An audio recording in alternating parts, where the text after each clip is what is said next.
Ce mois-ci, dans les musées, au Grand Cursus, l'exposition La Commune, Paris 1871, Liège 1886.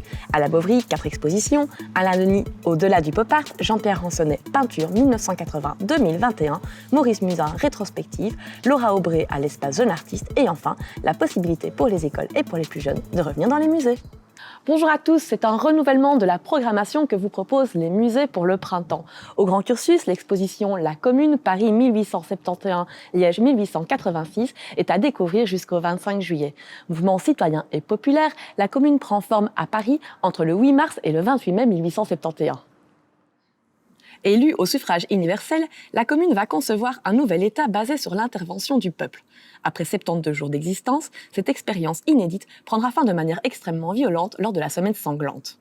Sa commémoration à Liège, en 1886, déclenche de grandes émeutes qui contribuent à l'obtention d'une première réglementation sociale.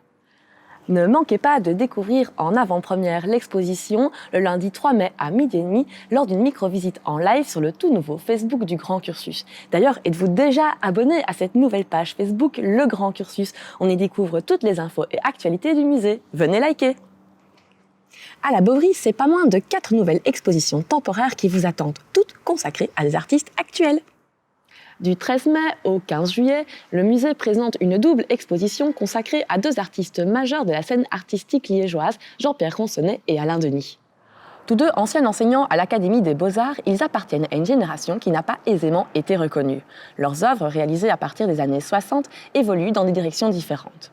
Si Jean-Pierre Ransonnet a opté pour le paysage comme thème de prédilection, oscillant entre abstraction et figuration, où la couleur occupe une place prépondérante, Alain Denis, quant à lui, combine la maîtrise technique associée aux objets communs dont il recherche le potentiel pictural. Du 21 mai au 15 juillet, le musée accueille une exposition rétrospective consacrée à l'artiste Maurice Musin. Initiateur de son propre style qu'il qualifie de réalité poétique, son œuvre est singulière et novatrice, jalonnée de clins d'œil et de références artistiques et littéraires. Jusqu'au 30 mai, l'espace Jeune Artiste de la Bovry accueille l'accrochage de Laura Aubray, qui fait la part belle à la photographie et sa matérialité. De suite, c'est l'artiste qui nous parle de sa démarche. C'est en 2013, quand j'ai déménagé en Roumanie et que j'ai mis les pieds pour la première fois dans un laboratoire photographique, que ma pratique photographique a pris un tournant décisif. J'ai complètement laissé de côté le numérique pour me concentrer sur la matérialité de la photographie à travers des techniques comme le cyanotype, l'anthotype, le lumen print ou dans le projet Regnum Naturae, le collodion humide. Je m'intéresse à comment la photographie peut exister physiquement dans le temps et l'espace, et ces techniques-là permettent de réaliser des images qui sont uniques, qui sont tactiles et qui éveillent nos sens. Le collodion humide est une technique qui est née vers 1850. Elle consiste à couler le collodion, qui est un mélange sirupeux, sur une plaque de verre et de rendre cette plaque sensible à la lumière grâce à un bain de nitrate d'argent. De là, la plaque est sensible à la lumière et insérée dans un châssis étanche qui permet la prise de vue à la chambre photographique. La plaque doit être développée immédiatement après la prise de vue. C'est une technique qui demande de la rigueur, mais qui laisse place à l'imperfection et à l'imprévu.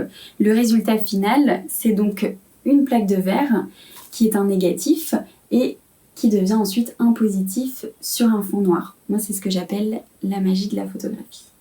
Je me suis toujours sentie concernée par la nature et j'ai eu la chance de pouvoir beaucoup voyager dans des paysages immensément beaux, sans intervention humaine. Et de là, je me suis vraiment sentie très petite face à la nature. Et dans Regnum Naturae, c'est ce que j'ai essayé de laisser paraître, ce sentiment où l'être humain tente toujours de plier la nature à sa volonté, mais au final, c'est la nature qui l'emportera toujours. Dans mes images, on peut apercevoir parfois un corps qui est caché dans la roche, il faut vraiment scruter pour le découvrir, et parfois c'est un petit peu plus direct où on voit vraiment l'écorce, la mousse qui s'empare du corps humain, où la nature reprend le dessus. Enfin, dernière bonne nouvelle, il est à nouveau possible pour les plus jeunes de venir fêter son anniversaire avec 10 copains de moins de 12 ans au musée. Et pour l'enseignement maternel et primaire, les visites peuvent à nouveau se vivre au musée également. Par contre, pour l'enseignement secondaire, les animations se vivent en vidéo sur notre chaîne YouTube Animation des musées. Infos et réservations sur nos sites web. Quant à moi, je vous retrouve le mois prochain pour d'autres news des musées.